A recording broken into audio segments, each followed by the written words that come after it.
नमस्कार, मैं हूं पीयूष त्रिपाठी और आप देख रहे हैं हमारा विशेष कार्यक्रम सितारे हमारे। आप सभी दर्शकों का इस कार्यक्रम में स्वागत है। आज चर्चा करेंगे विनायक चतुर्थी पे। जी, विनायक चतुर्थी की महिमा बताएंगे, किस तरह से व्रत करना है, इसका क्या फल होता है, इसके अलावा किस किस तरह के समाधान आप कर सकते हैं। इसके अलावा आपके फोन कॉल्स होंगे, सीधे फोन करके अपने प्रश्न पूछ सकते हैं। हमारा फोन नंबर है 0771400877। अब से आधे घंटे तक लगातार ये फोन लाइन खुली रहेगी और हमें आपके फोन का इंतजार रहेगा। तो चलिए कार्यक्रम की शुरुआत करते हैं, जानते हैं आज का पंचांग। आज शुभ संवत 2077 शक 1942 सूर्य उत्तरायण का आषाढ़ महीने के शुक्ल पक्ष की चतुर्थी तिथि और दिन गुरुवार। आज चतुर्थी 8:48 तक और आश्लेषा नक्षत्र 12:27 तक होंगे।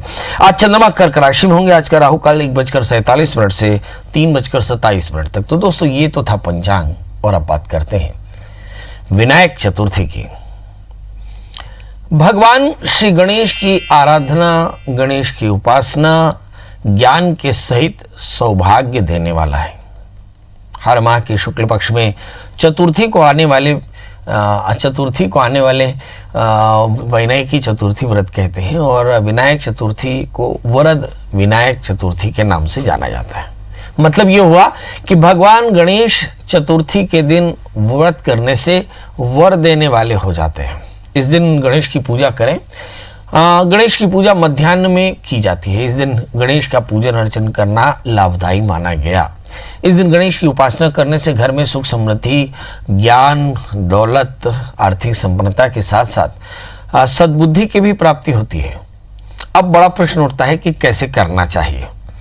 तो सबसे पहले चतुर्थी के दिन जल्दी से स्नान कर ले। स्नान कर भगवान सूर्य को अर्घ्य दे दे। नए वस्त्र, धुले हुए वस्त्र धारण करें। गणेश की पूजा करनी है ऐसा ध्यान करके और पूर्वाभिमुख या उत्तराभिमुख सुंदर गोबर से लीप लें। चौक बनाएं।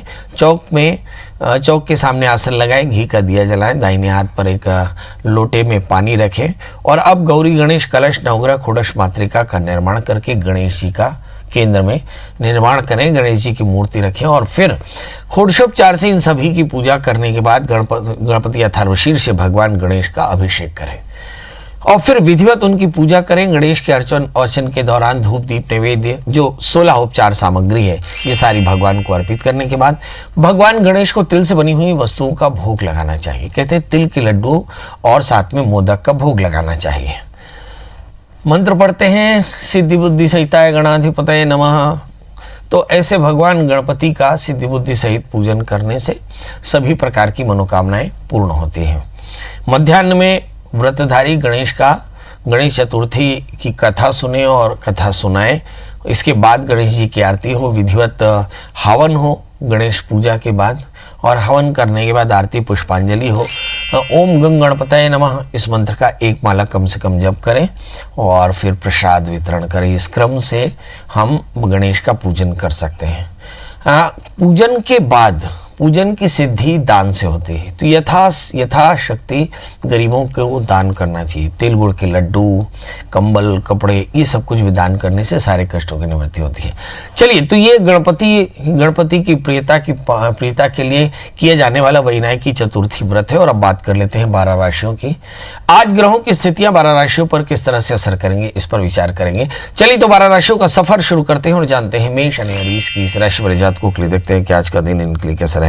वैसे मोटे तौर पर देखें तो लग्नेश 12वें स्थान में है, तो पहली बात तो यही है कि सेहत का ध्यान रखना चाहिए। दूसरी बात, शनि 10वें स्थान में है, शासन से आपको जबरदस्त फायदा हो सकता है। तीसरी बात यह है कि बहुत ज्यादा क्रिएटिव रहेंगे। तीसरे स्थान में सूर्य है। बुध के साथ में राहु का योग बहुत ज्यादा क्रिएटिव बनाता है और साथ में मनोबल बढ़िया रहता है। इस समय सहयोगियों का बढ़िया सहयोग मिलेगा। क्या करना चाहिए इस राशि वाले जातकों के लिए? देखिए, मंगल 12वें स्थान में है तो मंगल के मंत्र का जप करना चाहिए। राहु तीसरे स्थान में, राहु के मंत्रों का जप करना चाहिए और सबकी प्रियता के लिए भगवान शिव का अभिषेक कर दे। और सूक्ष्म जीवों के लिए आहार यानी 1 मुट्ठी शक्कर, 1 मुट्ठी आटा किसी पीपल पेड़ के नीचे किसी पात्र में रखें और सूक्ष्म जीवों के लिए एक एक पात्र में पानी रखें तो आप देखेंगे आज का दिन आपके लिए बेहतर होगा। अब बात कर लेते हैं दोस्तों वृषभ यानी टॉरस की, जिसकी लग्न में शुक्र है और तृतीय चंद्रमा स्वग्रही होकर बैठे, जिसका मतलब मन में विचलन बहुत होगा, बहुत ज्यादा भावुक हो सकते हैं। लग्न में शुक्र वैसे ही बहुत ज्यादा आपको स्टैग्नेंट स्टबर्न बना देता है, स्थिर बना देता है, तो वृषभ राशि वाले जातकों को थोड़ा सावधान रहना पड़ेगा। एक बड़ी बात यह है कि भाग्य स्थान में गुरु शनि बैठे हैं, वैसे आपका सब काम बढ़िया हो सकता है। मंगल 11वें स्थान में है, लाभ की स्थिति भी है। सप्तमेश 11वें स्थान में, मतलब दोस्तों से काफी फायदा हो सकता है, मगर एक बुरी बात यह है कि 8वें स्थान में केतु, यात्राएं बिल्कुल ना करें और इन्वेस्टमेंट करते समय, डॉक्यूमेंट साइन करते समय थोड़े सावधान रहें। क्या करना चाहिए? हाँ, तो केतु के मंत्र का जप कर लें, गाय और कुत्ते को आहार दें तो आज का दिन आपके लिए बेहतर होगा। बात कर लेते हैं दोस्तों मिथुन राशि की। इस राशि में लग्न में राहु, लग्न में बुध, लग्न में सूर्य बैठे हैं। एक तरह का कंफ्यूजन का स्टेट बना है, डिलेमा का स्टेट बना है और इसके चलते काम में व्यवधान आ सकता है। बहरहाल चित्त में एकाग्रता कम है, आकस्मिक हानि हो ही सकती है, क्योंकि एग्जैक्टली अगर आप देखें 8वें स्थान में गुरु शनि बैठे हैं। लाइफ पार्टनर की सेहत का भी ध्यान रखना होगा, बॉसेस के साथ रिलेशन भी बेहतर बनाना होगा और बेवजह की बातों से दूर रहना होगा। फिलहाल करना क्या चाहिए? आपकी सारी चीजें बेहतर है, जैसे दशम स्थान में मंगल पड़े तो ऐसा कोई बहुत बड़ी परिस्थिति बिगड़ने वाली नहीं है, मगर फिर भी आपको चित्त में एकाग्रता रखनी होगी। क्या करें जिससे सब कुछ बेहतर हो जाए? जल्दी से सूर्य को अर्घ दें, आदित्य हृदय स्तोत्र का पाठ करें और पंजीरी का दान करें तो आज का दिन बेहतर होगा। बात कर लेते हैं दोस्तों कर्क राशि की। लग्न में चंद्रमा बैठे हैं तो चंद्रमा मनस हो जाता है, जातक का मन चंद्रमा से देखा जाता है, तो इस हिसाब से मन थोड़ा सा चंचल होगा। 11वें स्थान में शुक्र है तो आय की स्थिति बहुत ज्यादा नहीं होगी, रिकवरी पे ध्यान देना होगा इस समय। 12वें स्थान में बुध बैठे हैं स्वग्रही होकर के, जिसका मतलब है नींद की परेशानी, खर्च की अधिकता हो सकती है। 12वें स्थान में राहु, कुछ पैसा डूब सकता है और 12वें स्थान में सूर्य पड़े हैं, जिसका मतलब है आंखों में परेशानी हो सकती है, हार्मोन्स की प्रॉब्लम आपको दिखाई पड़ सकती है। इनमें से कोई एक प्रॉब्लम दिखे तो डॉक्टर की सलाह ली जा सकती है। क्या करना चाहिए? तो सबसे पहले तो चिड़चिड़ापन न रखें, भगवान शिव का अभिषेक करें और पंजीरी पंचामृत का दान करें तो आज का दिन बेहतर होगा। बात कर लेते हैं दोस्तों सिंह राशि की। इस राशि वाले जातकों के लिए देखते हैं कि आज काफी व्यस्तता रहेगी। क्यों रहेगी भाई? इसलिए क्योंकि इस समय ग्रहों की स्थितियां वैसी ही हैं। इस समय 8वें स्थान में मंगल है। 8वें स्थान में मंगल मतलब ऐसा मान के चलिए कि ये भाग्येश होकर के अष्टम स्थान में है, मतलब भाग्य को पाने के लिए घनघोर संघर्ष करना पड़ सकता है। शनि की स्थिति देखिए, शनि 6ठे स्थान में है। हालांकि शनि 6ठे स्थान में शनि शत्रुवीर बनाता है, मगर फिर भी चूंकि पंचमेश भी 6ठे स्थान में है, मुझे लगता है संतान की सेहत को लेकर के काफी चिंतित हो सकते हैं। अच्छी बात यह है कि 11वें स्थान में राहु है, आकस्मिक लाभ मिलेगा। मैं बार बार कहता हूं कि धर्मात् संजायते, अर्थात धर्म से ही धन कमाएं, ठीक होगा। 5वें स्थान में केतु, संतान को लेकर कुछ बड़े निर्णय करने पड़ सकते हैं। क्या करना चाहिए? मंदिर में जाकर के भगवान शिव का पूजन करें। शिव के पूजन के बाद ओम नमः शिवाय इस मंत्र की धुनी लगाएं और साथ में मंदिर में लड्डुओं को भोग लगाएं, बच्चों में बांटे तो आज का दिन बेहतर। अब बात कर लेते हैं दोस्तों कन्या राशि की। इस राशि में देखते हैं कि जो लग्नेश बुध है वो राहु से आक्रांत होकर के बैठ गए हैं, तो इस राशि वाले जातकों को थोड़ा सावधान रहना पड़ेगा अपने रूटीन में, क्योंकि मिथुन राशि में पड़े हुए हैं बुध, राहु और सूर्य, तो यहाँ पे काम में काफी ज्यादा व्यवधान दिखाई पड़ सकता है। दूसरी चीज ये है कि कन्या राशि वाले जातकों के लिए 7वें स्थान में मंगल है, तो दोस्त तो अच्छे मिलेंगे, बहुत अच्छे दोस्त मिलेंगे, वो जो आपको काम में काफी सहयोग करें, या लाइफ पार्टनर का सहयोग मिलेगा या फिर परिवार के लोग दोस्त आपको सहयोग करके कुछ बड़ा काम करेंगे। कन्या राशि वाले जातकों के लिए अगर हम बाकी ग्रहों की स्थितियां देखें, पंचमेश पंचम स्थान में है तो बढ़िया है। इस समय संतान को लेकर कुछ बड़े निर्णय आपके द्वारा किए जाएंगे, मगर चतुर्थेश भी पंचम स्थान में है तुला राशि की, जिसका मतलब होता है पेट में तकलीफ हो सकती है। इस राशि वाले जातकों के लिए करना क्या चाहिए? तो बहुत अधिक भावुक न हो, क्योंकि चंद्रमा 11वें स्थान में है और शुक्र एग्जैक्टली भाग्य स्थान में है, मतलब बहुत ज्यादा भावुक न हो। इसके अलावा कोशिश करें कि बृहस्पति के मंत्र जप करें, बड़ों का आशीष लें तो आज का दिन बेहतर होगा। बात कर लेते हैं दोस्तों तुला राशि की। इस राशि वाले जातकों के लिए देखते हैं कि लग्ने शुक्र अष्टम स्थान में है, तो जैसा मैं लगातार कहते आ रहा हूँ भाई और बहनों, हेल्थ को लेकर सावधान रहिए, खासकर जिन्हें हार्मोनल प्रॉब्लम हो उन्हें अपनी हेल्थ के लिए ज्यादा सावधान रहने की जरूरत पड़ेगी। दूसरे स्थान में केतु पड़े हुए हैं, तो मुझे ऐसा लगता है तीसरे स्थान में स्वभाव का चिड़चिड़ापन, वाणी की कटुता ठीक नहीं। भाग्य स्थान में राहु, उलझने बनी रहेंगी। चौथे स्थान में बृहस्पति, पेट में तकलीफ हो सकती है, खासकर कुछ लोगों को मिल्क एलर्जी हो सकती है। मगर अच्छी बात यह है कि इस समय मंगल की पूर्ण दृष्टि लग्न में है, एनर्जी जबरदस्त है। सारे एनर्जी से आप सब परेशानियां दूर हो सकती हैं, बशर्ते एक छोटा सा उपाय कर लें।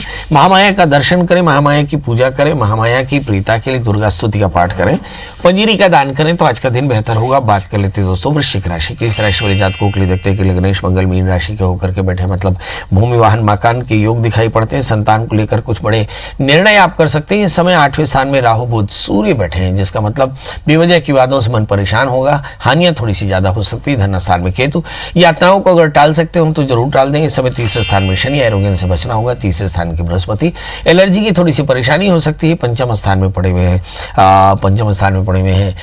मंगल, जो बताते हैं कि संतान को लेकर कुछ बेहतर कर पाएंगे। क्या करना चाहिए इस राशि वाले जातकों के लिए देखते हैं कि 7वें स्थान में शुक्र है, लाइफ पार्टनर का सहयोग बढ़िया मिलेगा। मगर शनिश्चर मंत्र का जप करें, काले तिल काले उड़द का दान करें तो आज का दिन बेहतर होगा। बात कर लेते हैं दोस्तों धनु राशि की। लग्नेश धन स्थान में शनि के साथ में संपत्ति के योग बेहतर होंगे। अगर हम 4थे स्थान में पड़े हुए मंगल को देखें तो सामाजिक प्रतिष्ठा भी बेहतर होगी। शनि 2रे स्थान में है तो इसके कारण संपत्ति के योग काफी अच्छे हैं। लग्नेश धन स्थान में है तो एलर्जी की थोड़ी सी परेशानी हो सकती है। इस समय अगर शुक्र 6ठे स्थान में देखें तो मुझे लगता है एलर्जी की परेशानी थोड़ी ज्यादा दिखाई पड़ती है, कफ की प्रॉब्लम हो सकती है। धनु राशि वाले जातकों के लिए क्या करना चाहिए आज? तो धनु राशि वाले जातक बेहतर होगा कि लाइफ पार्टनर का ध्यान दें, क्योंकि 7वें स्थान में राहु है। 8वें स्थान में चंद्रमा, बहुत ज्यादा विवाद और बहुत ज्यादा इमोशनल हो सकते हैं, मतलब इस पर भी कंट्रोल करने की जरूरत पड़ेगी। यात्रा भूल के ना करें। क्या करें? गणपति का पूजन करें, गणपति थर्वशीष का पाठ करें, हरि मूंग का दान करें तो आज का दिन बेहतर होगा। बात कर लेते हैं दोस्तों मकर राशि की। लग्न में गुरु के साथ में शनि बैठे हैं, तो मतलब ठीक है, थोड़ी सी एलर्जी अगर हम हटा दें तो बाकी सारी चीजें बेहतर होती हैं। मंगल 3रे स्थान में है, जबरदस्त एनर्जी भी है। इस समय अगर हम शुक्र की स्थिति देखें, शुक्र वृषभ राशि में होकर 5वें स्थान में बैठे हैं, जो बताते हैं संतान को लेकर बेसी चिंता हो सकती है। इस राशि वाले जातकों के लिए चंद्रमा एग्जैक्टली 7वें स्थान में, कुछ लोगों की लव लाइफ की शुरुआत और कुछ लोगों की शादी की बात शुरू हो सकती है। एग्जैक्टली अगर कुल मिलाकर कंक्लूड करें तो 6ठे स्थान के राहु ऋण रोग व्याधि शत्रुता का डर देते हैं। 12वें स्थान में केतु यात्रा नहीं करने की सलाह देते हैं। क्या करना चाहिए? सूर्य को अर्घ्य दें, आदित्य हृदय स्तोत्र का पाठ करें, गुड़ गेहूं का दान करें तो आज का दिन बेहतर होगा। अब बारी है दोस्तों कुंभ में आना एक्वेरियंस की। एग्जैक्टली शनि और बृहस्पति 12वें स्थान में है, मतलब सेहत का ध्यान रखें, संपत्ति का ध्यान रखें, बेवजह की बातों में बिल्कुल न फंसे। 2रे स्थान में मंगल, वाणी का संयम रखें। 4थे स्थान में शुक्र, माता के स्वास्थ्य की चिंता होगी। 5वें स्थान में राहु, संतान को लेकर बहुत चिंतित हो सकते हैं। 11वें स्थान में केतु, यात्राएं होंगी और यात्राएं लाभकारी हो सकती है, मगर यात्रा स्वदेश होना चाहिए, मतलब के साथ यात्रा करें। अगर मतलब ना हो तो यात्रा टाली जा सकती है। इस समय अगर हम सूर्य और राहु को भी देखें 6ठे स्थान में, मुझे लगता है कि कुछ आपके जो गुप्त शत्रु हैं 5वें स्थान में, तो एकाग्रता को थोड़े से कम कर सकते हैं। गुप्त शत्रुओं पर थोड़ी सी नजर आपको खुद से ही रखनी होगी। बहरहाल करना क्या चाहिए? तो भगवान शिव का पूजन करें, खीर का दान करें तो आज का दिन बेहतर होगा। बात कर लेते हैं दोस्तों मीन राशि के। अंतिम राशि है। इस राशि के जातकों के लिए देखते हैं कि सब कुछ इस एक ग्रह के कारण ठीक है, मतलब लग्न में मंगल पड़े हैं तो कह सकते हैं हम सब कुछ ठीक है, क्योंकि लग्नस्थ मंगल के कारण जबरदस्त एनर्जी, और इस एनर्जी को सही तरह से अगर आपने यूटिलाइज किया तो परेशानियां दूर हो जाएंगी। 11वें स्थान में शनि है, लाभ की स्थिति बढ़िया रहेगी। 11वें स्थान में बृहस्पति, सत्ता के साथ समायोजन बढ़िया रहेगा। अगर हम शुक्र की स्थिति देखें 3रे स्थान में, तो यहाँ आकर थोड़ा तनाव हो सकता है। यदि हम गुरु शनि को देखें तो लाभ की स्थिति है, मतलब कुल मिलाकर के देखा जा सकता है कि मीन राशि वाले जातक कुल मिलाकर के बेहतर स्थिति में होंगे। इस समय 4थे स्थान में राहु और 10वें स्थान में केतु, तो ये जरूर थोड़ी सी चिंता की बात है कि घर में बुजुर्गों की सेहत का ध्यान रखना होगा। क्या करना चाहिए? तो मंगल के मंत्र का जप करें और हनुमान जी का दर्शन करें, हनुमान चालीसा का पाठ करें, गुड़ गेहूं यानी पनीरी का दान करें या गुड़ चने का दान करें तो आज का दिन बेहतर होगा। हमारे साथ अंजू वर्मा जुड़ चुके हैं और साथ में गीता जी हैं। आप दोनों का बहुत बहुत स्वागत है। टीवी की आवाज बंद कर दें और डेट ऑफ बर्थ, टाइम और प्लेस बताएं। सबसे पहले अंजू जी बताएं। अंजू जी मेरी आवाज मिल रही है? लगता है कि अंजू जी से बात नहीं हो पा रही। गीता जी आप बताएं डेट ऑफ बर्थ, टाइम और प्लेस। जी पंडित जी नमस्कार, मैं अपने बेटे के लिए पूछ रही हूँ। 21/2/1978। 78 जी। समय 7:05 सुबह का है, जयपुर का बर्थ है। जी, क्या जानना चाहती हैं? एक में इसकी शादी होगी या नहीं होगी, कब होगी, और अपनी बिरादरी में है या गैर बिरादरी में, ये जानना चाहती हूँ पंडित जी। बहुत परेशान हूँ। अपनी बिरादरी में हुई तो क्या और गैर बिरादरी में हुई तो क्या? पंडित जी मतलब एक हिंट तो मिल जाए कैसे, क्योंकि चलिए कहीं बात देखते बनती नहीं हैं, है। हिंट मिल जाए तो बात बन जाए। आपके बच्चे का जन्म लग्न कुंभ है और इसकी राशि कर्क है। साल 2020 में इसकी शादी हो जाएगी। इसका मतलब यह है कि अब शादी के बहुत करीब है, कुल 6 महीने बाकी हैं। कपड़े सिला लीजिए, शादी से पहले अर्क विवाह करा लीजिएगा, क्योंकि 7वें स्थान में शनि है। शादी अपनी मर्जी से करेंगे, हो सकता है किसी को अभी से जानते हो सकता है किसी को जान जाएंगे। मतलब कुल मिलाकर के शादी इनकी मर्जी से होगी। सवाल यह है कि प्रॉब्लम क्या है? 7वें स्थान में शनि है, इसके चलते शादी में काफ़ी प्रॉब्लम्स आती हैं। मगर इस शनि की शांति के लिए अगर अर्क विवाह कराया तो बहुत जल्दी इनकी शादी हो जाएगी। याद रखिए, इनकी शादी कुछ स्पेशल होगी, मुझे से लगता है इंटरकास्ट होगी, इस बात का ध्यान रखें जी। चंद्रशेखर जी आपका बहुत बहुत स्वागत है। बताइए क्या जानना चाहते हैं? प्रणाम पंडित जी। जी प्रणाम। टीवी की आवाज बंद कर दें प्रभु जी। मैं अपने पुत्र के बारे में जानना चाहता हूँ। जन्म तारीख 10 अगस्त 2010 और जन्म समय सुबह 5:45 और जन्म स्थान सौसर, ये कहाँ पड़ता है? मध्य प्रदेश, सिंगड़ा जिला। बताइए क्या जानना चाहते हैं? जी ये चिड़चिड़ाहट बहुत करता है और पढ़ाई में ध्यान नहीं देता। कृपया बताइए। आप क्या करते हैं प्रभु? मैं कॉन्ट्रैक्टर हूँ जी।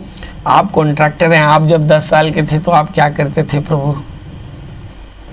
शायद जवाब नहीं होगा आपका, क्योंकि मैं भी 10 साल में बहुत मस्ती करता था, ये बच्चा भी 10 साल में मस्ती करता और आपका पोता भी 10 साल में मस्ती करेगा। बचपना है, अगर वो मस्ती नहीं करेगा तो आपको मजा कैसे आएगा? बड़ा प्रश्न है कि मस्ती करता क्यों है और मस्ती करना चाहिए कि नहीं। इस बच्चे का जन्म लग्न सिंह है, इसकी राशि कर्क है। दूसरे स्थान में मंगल पड़े, जिसका मतलब है कि एनर्जी का सरप्लस है और इस एनर्जी को सही तरह से आपने चैनलाइज नहीं किया तो उसकी न्यूसेंस वैल्यू ज़्यादा दिखाई पड़ेगी। यानी बच्चे को खेलने दें, फील्ड में खेलने दें, उसको भूल के भी मोबाइल, टीवी या इंटरनेट पे ना ही आने दें, वरना उसके अंदर में फ्रस्ट्रेशन होगा और आगे चलकर यही एंग्जाइटी में कन्वर्ट हो जाएगा। ऊर्जा बहुत ज़बरदस्त है। साल में एक बार इस बच्चे का तुलादान कराएं, बच्चे को खेलने दें। बच्चे का स्पोर्टी नेचर है, मतलब बच्चे को खेलने से फ़ायदा होगा। याद रखिए आपका बच्चा बहुत डायनेमिक है, पर अगर आपने इसे धोखे से भी LED स्क्रीन यानी टीवी, मोबाइल पर इसको खेलने दिया तो याद रखिए ये बच्चे, फिर इस बच्चे को कंट्रोल करना आपके लिए मुश्किल हो जाएगा।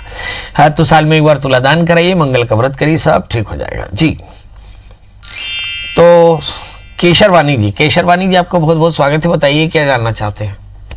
जी पंडित जी प्रणाम। जी प्रणाम। बताएं डेट ऑफ बर्थ, टाइम और प्लेस। सर मेरा पंडित जी, मेरे को अपने साले के शादी के बारे में बात करनी थी। जय हो, श्याल को बुद्धिदायक। हमारे शास्त्र में भी लिखा है कि दामाद चाहे कितना भी ज्ञानी हो, ज्ञान उसको साला ही देता है और साले से बड़ा प्रेम होता है। बताएं डेट ऑफ बर्थ, टाइम और प्लेस। जी डेट ऑफ बर्थ है 11/11/88 और समय बता दें। समय सुबह 8 बजे। जन्म स्थान बता दें। जन्म स्थान है कटघोरा के पास, जगदा है 40 किलोमीटर दूर, पेंडा रोड में। जी बताइए क्या जानना चाहते हैं? उसकी शादी के बारे में जानना था महाराज जी। बहुत सुंदर। कुछ दिन बाद मेरा नाम शादीलाल घरचोड़े ही हो जाएगा। जी मैंने कितनी तो शादियां करा दी। हाँ? मैं इसीलिए हेलमेट पहन के निकलता हूँ। चलिए आइए देखते हैं। इस बच्चे का जन्म लग्न वृश्चिक है, इसकी राशि भी वृश्चिक है। सप्तमे शुक्र है और सप्तमे शुक्र शनि से आक्रांत होकर बैठे हैं। पहले तो आप अपने साले से पूछ लीजिए उसे कोई लड़की पसंद थी या है। यदि थी और अभी है नहीं तो अपन शादी कर सकते हैं। यदि थी और है भी तो आपको इंटरकास्ट मैरिज के लिए मेंटली प्रिपेयर होना पड़ेगा, कि उसकी शादी में यही एक परेशानी है। वो जो चाहते हैं वो पेरेंट्स नहीं चाहते, जो पेरेंट्स चाहते हैं वो ये नहीं चाहते। शादी से पहले छोटा सा अर्क विवाह कराइएगा। भगवान ने चाहा तो वर्ष 2020 में इस बच्चे की शादी हो जाएगी जी। तो अब आपसे विदा लेने का समय लिया जाए, है ना। तो विदा लेते समय एक औपचारिकता करते हैं कि दोस्तों, इस दुनिया में जो सबसे बड़ी परेशानी आने वाले दिनों में होगी वह है साफ़ हवा और साफ़ पानी पीने का। और ये दोनों ही एक पेड़ लगाकर कर सकते हैं। तो एक पेड़ है वृक्षों के, एक वृक्ष है पीढ़ियों के लिए, मतलब एक वृक्ष अपने और अपने बच्चों के लिए लगाइए। शायद आने वाले दिनों में ये पेड़ आपके बच्चों को ऑक्सीजन दे सके और इन पेड़ों से बारिश हो, जिसके चलते आपके नदियों में पानी रहे। जिस तरह के इकोलॉजिकल चेंजेस दिख रही है, ये सब हमारी कहीं ना कहीं बेरहमी से पैदा हुई है। मतलब हमको इस प्रकृति में रह करके शांति से रहना, बिना प्रकृति को छेड़े। इसके लिए पेड़ लगाना होगा, गड्ढों में अपने घर में कर्नाटक कुआं खोदना होगा ताकि ग्राउंड वाटर रिचार्जमेंट बेहतर हो। इसके अलावा कोरोना पेंडेमिक फैला हुआ है, ये बहुत जल्दी ठीक हो जाएगा, चिंता की बात नहीं, मगर ये बहुत सारे अनुभव दे जाएगा। अनुभव ये कि आपको ठीक होने तक सोशल डिस्टेंसिंग रखना है, मास्क लगाना है और हाथ धोते रहना है, सैनिटाइज करते रहना है और एक बराबर अपनी सुरक्षा और अपने परिवार की सुरक्षा का ध्यान रखना है। देश के कानून का पालन करना है, इम्पेशेंट नहीं होना है। याद रखना इस बीमारी की सबसे बड़ी परेशानी धैर्य। तो चलिए कल हम फिर मिलेंगे किसी नए विषय के साथ, तब तक मुझे दी इजाजत, नमस्कार।